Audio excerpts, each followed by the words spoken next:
একদমই রিজনেবল প্রাইসে ভরপুর রসমালাই দিয়ে রসমালাই কেক পেয়ে যাবেন আমাদের পেজে। আর আমার এই ভিডিওটি দেখলেই বুঝতে পারবেন যে কি পরিমাণ রসমালাই ইউজ করা হয়েছিল এই কেকটিতে।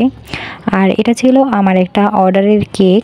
চলুন দেখে আসি আজকের এই রসমালাই কেকটি আমি কিভাবে ডেকোরেশন করলাম। তো প্রথমেই দেখতে পেয়েছেন আমি একটা কেকের স্লাইস দিয়ে দিয়েছি, তারপর এটাতে সুগার সিরাপের পরিবর্তে দিচ্ছি রসমালাইয়ের যে রস সেটা।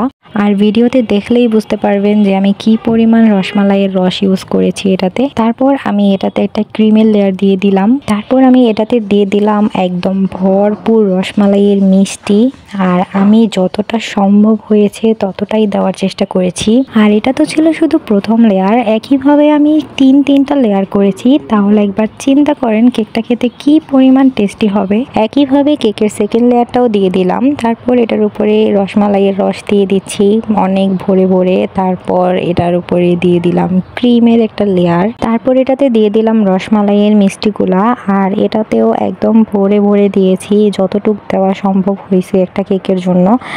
আর এই যে দেখতেই পাচ্ছেন কি পরিমাণ রসমালাই দিয়েছি। এর উপরে আরও একটা কেকের স্লাইস দিয়ে এটাতে আমি আবারও একইভাবে রসমালাইয়ের রস দিয়ে দিলাম। আর সামান্য একটু ক্রিম দিয়ে এটাকে ক্রাম কোটিং করে এটাকে আমি এখন 5 থেকে 10 মিনিটের জন্য ফ্রিজে রাখবো একটু সেট হওয়ার জন্য। আমার কেকটা ভালোভাবে সেট হয়ে গেলে এখন ক্রিম দিয়ে এটাকে কভার করে নিব।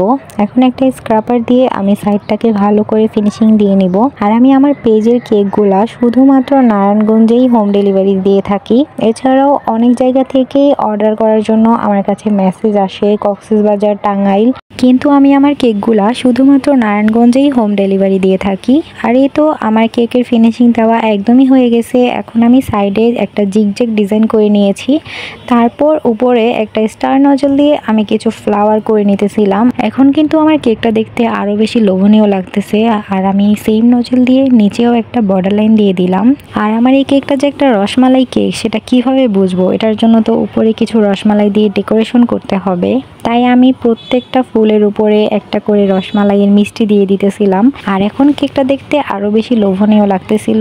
আর এটা এখন দেখে মনে হচ্ছে যে না, এটা একটা রসমালাই কেক। তারপর মনে হলো এই মিষ্টিগুলোর উপরে সামান্য একটু করে ফুড কালার দিয়ে দিই হলুদ রঙের, তাহলে জিনিসটা আরও বেশি সুন্দর লাগবে। আর এটা করার পর কিন্তু অনেক বেশি সুন্দর লাগতেছিল। তারপর আমি সবগুলো মিষ্টির উপরে আমি জাফরান দিয়ে দিয়েছিলাম। আর জাফরান দেওয়ার পরে যে একটা ফ্লেভার আসছে ওই ফ্লেভারটাই আলাদা। সবগুলা মিষ্টির উপরে জাফরান দেওয়া হয়ে গেলে আমি কেকটার উপরে বাদাম দিয়ে দিতেছিলাম অনেকগুলো করে। আর আমি এর আগে যে রসমালাই কেকটা বানিয়েছি ওইটার থেকে এটার ডেকোরেশনটা একটু ভিন্নতা আনার জন্য আমি এটাতে বাদাম কুচি দিয়েছি। আর বাদামটা দেওয়ার পর এটা দেখতে আরও অনেক বেশি সুন্দর লাগতেছিল।